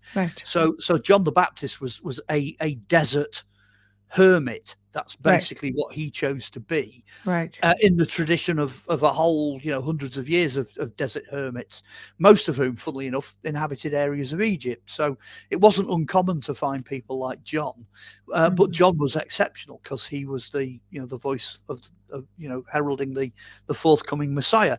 And then you get Jesus. Jesus comes along, and he basically is Egyptian. that's where he's got his whole, outlook and concept and knowledge and information. He's an Egyptian, because when he comes back age 12, he ends up in the temple giving the Pharisees and the scribes a run for the money. He can argue with the best of them, and he's only 12 years old. So clearly he's had a fairly hefty education while he's been in Egypt. And he comes back and he's the next step. He's going off. The Christians were an offshoot. They were regarded as an offshoot of Hebrew Judaic religion in the 2nd century. A Christian as a label only came about as an insult. It's debatable where in the Roman Empire it was first used. I personally think it was first used here in this country under Constantine's reign. So I think that's where sense. I think that's where Christians, these are followers of Christ. And I think that's when it started over here, but it could be anywhere in the Roman Empire, really. So they didn't exist, they didn't even have a label. They didn't have a label till the 4th century. Right. I think they started two different movements. One that was very ascetic and very, out in the desert kind of thing, and the other one which was a bit more down to earth and, human in a sense. That's where the Templars got their instructions to buy swords and defend themselves from. That's what Jesus said to his disciples before the arrest. He said, go and buy swords, you're going to need them. This is a guy who used to sit and drink with sinners, and prostitutes, and he actually tells you he drinks because he was having an argument with somebody over the fact that John the Baptist didn't. So it's all this information's in there. He was over 40 years of age because of where he was teaching in the temple. He was about 42-ish when he was crucified, born in 6.5 BC. He's a different character than the one that's popularized. But there's information there that tells you all this. It's all there. Yeah, it was like a regular guy, sort of. Yeah, he was a bit more down to earth. Yeah, right. But he'd learned a thing or two while he was in Egypt. There's not everyday regular guys walk on water or raise people from the dead or, feed 5,000. You see, that gets back into the old, mystery school knowledge. Like he was believed to be a seer. So would you really raise people from the dead, or was it, metaphorically speaking, where you're shedding your old life, your old self, and you're embracing more of a consciousness of it all? Well, there's a cup that was found. I think I'm right in saying it's 2nd century, and it was found off the coast of Alexandria, and it's thought to be a communion cup because it's like a bowl with two handles, and on it actually says Christ the magician. It's in Greek. It says Christ the magician, or possibly Christ the magician, something like magician. It can read both ways. Magician is, anyway, that's it. In translation, it's Christ the magician in Greek. So clearly, by the time it got to the disciples wandering around the place and getting in contact with people, which is sort of getting into 100 AD plus, clearly at that period they were starting to question whether or not he was some kind of magician. That's when you get into the whole Templar thing, that is all part of the knowledge, and I think that was part of their belief system as well, was just using these other abilities. And it goes back, like you say, it goes back to ancient Babylon, the ancient Sumerians. If you're getting into the Merovingians, you look at places like Scythia, which actually has connections to Vlad Dracula. Just saying, throw that in there for good measure. But you'll have to get me in. I'll do a talk on vampires for you if you want. I think it was on the list. We're absolutely it's on the list. Yeah, I love it. But so getting into the Albigensians. Did I say that right? Albigensians, yeah. Albigensians, yeah. And they go back to believe that it goes back to the ancient Sumerians, Anunnaki, that sort of thing as well. So you're really going back. I think I like how things come back full circle. Yeah. And the Templars had a wide belief of it because it was just stuff that they were taught. Solomon himself, if you can go back that far, of all the information and the treasures and the knowledge that he had. Well, he's thought to be the greatest magician of all time, isn't he? How on earth anyone can work that out, because he had 1,000 wives, which means he had 1,000 mother-in-laws, you know. It does make you wonder how anyone of that intelligence level could go down that hole. But at the end of the day, yeah, he's quite a character. He's round about, you know, 1600-ish BC, something like that, you know. And he is, of course, the prototype of everything that follows in that sense.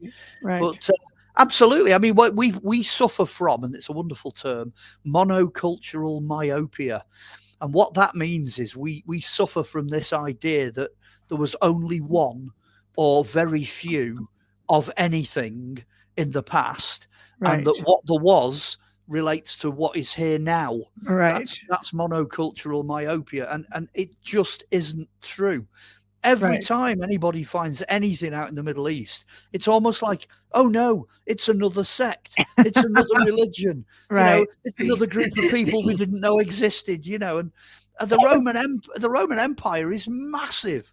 It's enormous. Pretty much everybody you reeled off, you know, Scythians, etc., they're all part of the Roman Empire. You know, they're all joined up in some way. And then you've got everything that went before that, like you say, Greeks, Babylonians, you know, whatever, Aztecs, Olmecs, you know, wherever all this information is, nothing exists in a vacuum. You know, you can't just go back and go, the only religion that, you know, Britain has ever known was the Druids. You know, it's not true. You know, it's not true of France or Italy or North Africa or Egypt or America. We don't find a lot on the Druids. I mean, they had a lot of oral history. I think with a lot of the ancient cultures, it was oral history. It's hard to find any written knowledge. Yeah, it's very, very difficult. We've got a lot of archaeology. There's a lot of archaeological finds, and you can engineer stuff backwards to see what they believed.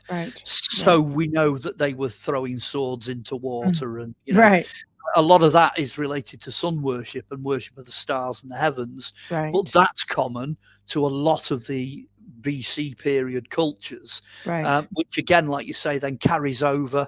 You know, you've got the Magi finding the way to Jesus's birth, you know, which wasn't in a nice little timber manger with little animals and snow, and forget all that. Chances are it was, you know, in a hot spell somewhere near Bethlehem in a desert cave, you know. And we don't even, the thing about the Magi that amazes me is we don't know how many of them there were. There's this, you know, Belshazzar and all the rest of it. There was 3 of them, you know. No, we don't. It doesn't say that in the Bible or anywhere else for that matter. And even if there were only 3 of them, there wouldn't just be 3 of them in their caravan. In a Babylonian caravan of Magi, there can be, you know, 50 or 100 people. So there was a lot of people came, and the biggest thing of the lot is that some of them were female. So you're dealing with this, you know, medieval idea that there were these, we 3 kings of Orient are, you know, nonsense, absolute rubbish. You know, the Magi that came to adore brought 3 gifts, but that doesn't tell you there were 3 of them. You know, it's nonsense. You know, it's another one of those things. But the Magi, they got there by following a star, because they were stargazers. Now you're into Babylon, you're into Iran and Iraq and all those areas, you know, where these cultures were. And the reason we know he was born in 6.5 BC is that the Chinese recorded the star. It's in their calendar. You know, they actually spotted it, dated it, and that's where it is. So the star the Babylonians were following is the same one the Chinese spotted in 6.5 BC. Ta-da! There you go. Make it just sound so simple.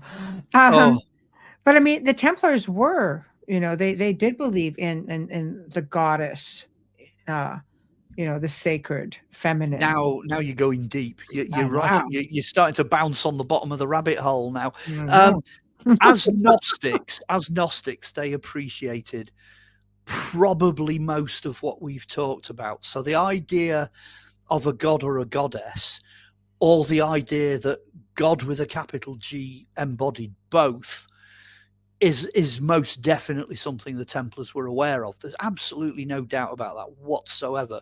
So they had no trouble with, you know, female knights as well as male knights, with, you know, female ministers as well as male ministers. The duality of everything. Yeah, the Catholic Church would be chewing its knuckles off at this point. You know what I mean? That is one of the big differences, you know, between them. it's back to, goodness only knows what documents they found and what teachings they found, and Mm. it's back to that Gnosticism that was there, implicit in the Middle East. It's going back to that. They had other things as well. It's said in their ceremony, their initiation ceremony, they quote spat on the cross. Well, that's because the cross is the wrong shape. It's actually the brand, if you like, the branding of the church, Catholic Church, the medieval Catholic Church. Right. You can't actually crucify somebody on a cross that shape. No, It's physically and yeah, it's engineering wise, it's impossible. It doesn't even work that way. The only way you can do it is to have two uprights and put a crossbeam on like that. Ah, there you go. Yeah. What you do, this is the cross. It's referred to as a stauros in the New Testament. Right. And the person would carry that onto two posts the Romans have already put in place, Mhm. and then just put that on the top, which means, of course, they're nailed out in 4 places because they're nailed out with the legs apart, which Right. is something Da Vinci knew when he did his Vitruvian Man. He was aware of that. If Yes. you look at the remains on the Turin shroud, they've been nailed outwards from inside through the ankles. The only surviving ankle bone we have of a crucifixion victim is crucified that way. It's nailed outwards from the inside. Interesting. The Romans were doing between 600 and 800 people a day. So they're not going to, glue it, screw it, nail it, dovetail it, rope it, and then try and get something vertically upright that's a single post. Won't be a thing. Yeah. No way. No way they're going to bother doing that. Right. So it's scaffold. Now, when you know that, which of course the Templars would have known, because they've read the Gospel of John, they've decoded the Gospel of John, they know what the code in there is, so they know what Jesus meant when he said, "I am the door," because it's 2 uprights and a crossbeam, etc. They've decoded all of that. Mhm. So at the end of the day, they knew that the cross was the wrong shape, and to them, it represented this churchianity, this thing they were trying to get away from. So as part of the initiation, they left that behind and they stamped on it. Of course, he stamped on it. And Jesus isn't nailed to it anyway, because 3 days later he rose from the dead. So the whole thing is just anathema to them, Right. because they're practicing a different form of early Christianity. And they were Gnostics. They were after the truth, and that's what the truth is. It's also an irony as well. I mentioned this quite a bit, that the church, when they did the final, they burnt Eudepaons and Godfrey de Saint Omer in a pit. They roasted them in a pit in the River Seine in 1314. It's funny, actually, because I think it was Eudepaons cursed the Pope and King to see them in hell before the end of the year, and both the Pope and King were dead before the end of the year. So I thought it was Jacques de Molay, actually, that put that curse. Oh, was it? Yeah, de Molay. It was Jacques de Molay. Yeah, Jacques de Molay. Well, there you go. Well, that's the curse anyway. But but anyway, these where was I going with this? I've lost it. I'm going to backtrack. Put him in a pit. Roast them in the rivers. I can't remember where I started. It's gone. Oh dear, it's what getting old does to you. Oh dear. Yeah, I can't remember where I was going with that. It was important. Maybe it'll come back to you. Oh, I'll remember it in a minute. Yeah. Yes, back to the old religions and the way they were practicing things. And that was it. Got it. I knew it'd come back to me in a matter of hours.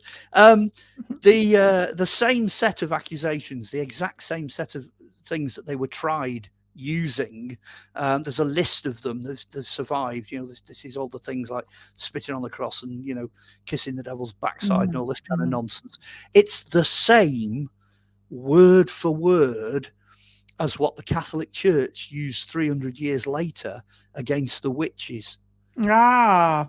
So if you study the witches, who again are devil worshipping Gnostics and all this, you study them, you'll find the accusations. They didn't even bother to change a word. They're exactly the same. So in the 1300s, it was the blokes that copped it, and in the 1600s, it was the ladies that copped it. The church went for both sets using the same set of accusations. And the whole thing, this idea of, the Templars worship Baphomet. Baphomet came about in about 1820. It was a guy called Eliphas Levi that did an engraving of this devil god with the horns and the wings and the boobies and all that kind of nonsense. A Baphomet comes from a medieval document that describes what the Templars worshipped in the 1300s, and the word that's mistranslated as Baphomet is actually Muhammad. Because these guys are coming back from the Middle East worshipping Muhammad. They've converted. Half of them coming back have converted to Islam. So there's another reason there for the Catholics to really not like the whole order. And that's something that's like a thread, a strand, if you like, that has been abandoned. It's been left out because it's not politically correct, you know, to talk about, you know, things like that. But over here, we had a king over here. Canute was a king in the early 800s. I think it was about 823. I think he minted a coin over here. And on the reverse of the coin, it says, "There is no God but Allah." And that's a Danish, Viking, British king minting his own coins. Wow. And on the back of it, it says, "There is no God but Allah." So the whole idea that, you know, the Islamic world didn't have an impact and didn't influence. Oh, it sure did. Yeah, it's nonsense. But these guys are coming back, you know, and they've got an Islamic idea. So it's not only is it Gnostic, not only is it Christian, it's also Islamic. Yes. You know, they've merged all this together. You know, I suppose the Cathars were the least of the problems for the Catholics back then, you know. Right. Well, they just believed everything came from within. You know, they didn't need a middleman to teach them. But that's another thing, because the Templars were all monks and they'd all taken monastic vows and they were in monastic orders and they were all initiates. If you came face to face with a Templar, the Templar was equal to a vicar.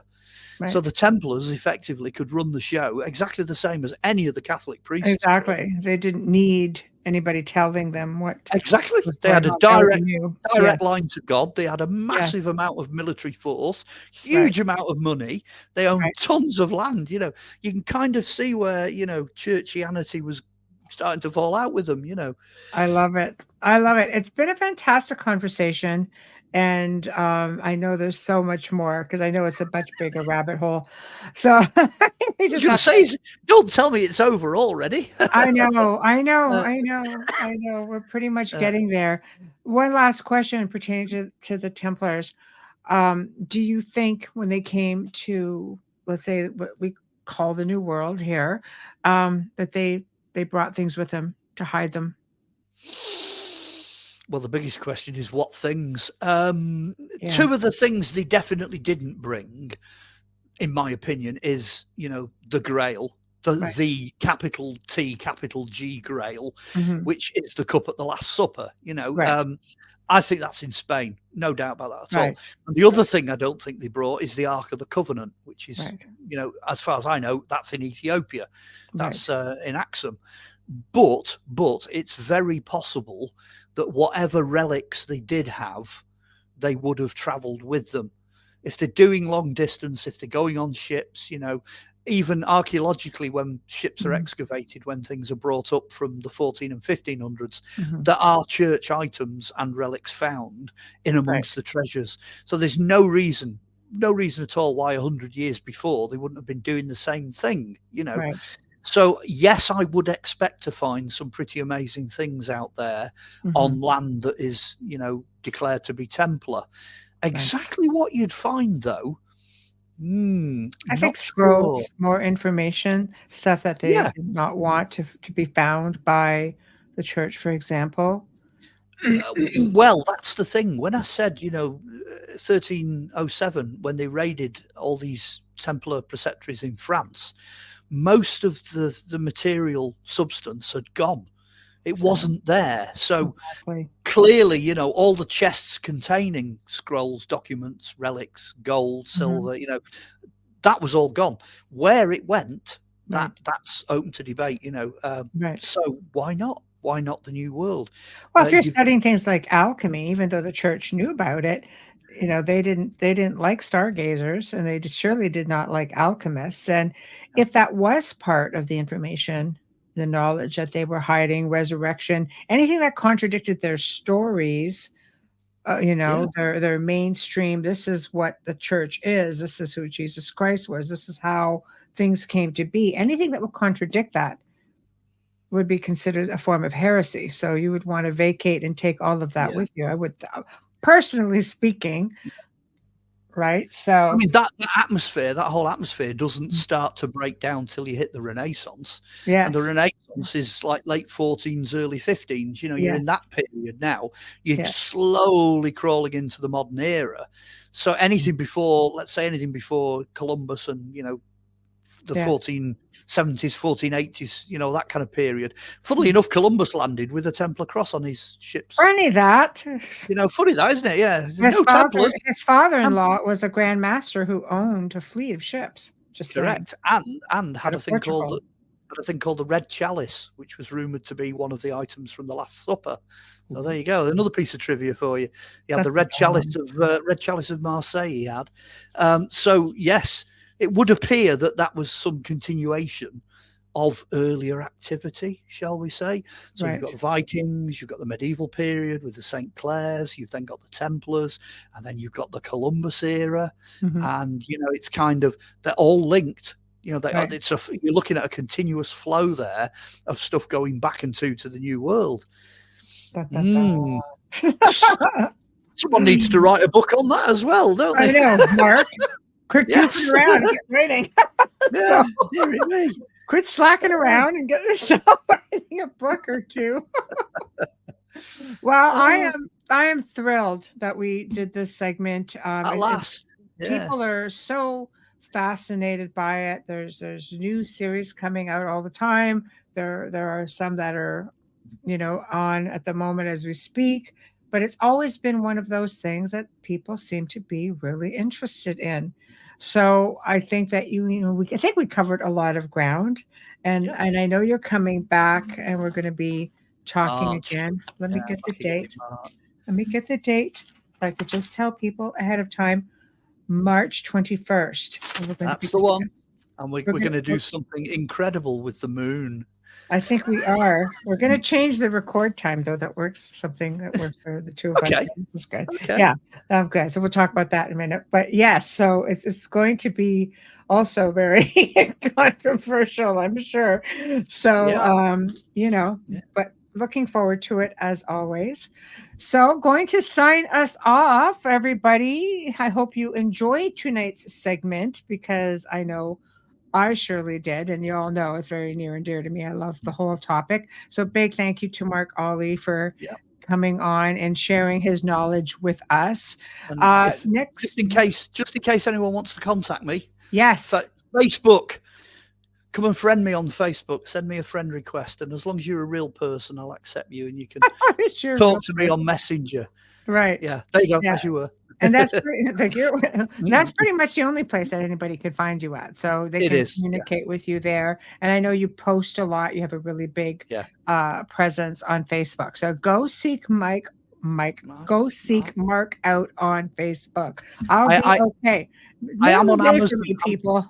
I was going to say I'm on Amazon and I'm on YouTube as well if they want to go and look at material. Oh well, you should send me the links. Just do a search. Put where is it? Put my name, which is down here in the bottom corner. Put that in, and I'm sure you'll get 9 books, and you'll get a load of YouTube material. Well, I will link. I'll go right to the link on Amazon and YouTube. We just put in your name, Mark Olly, and then you have a channel.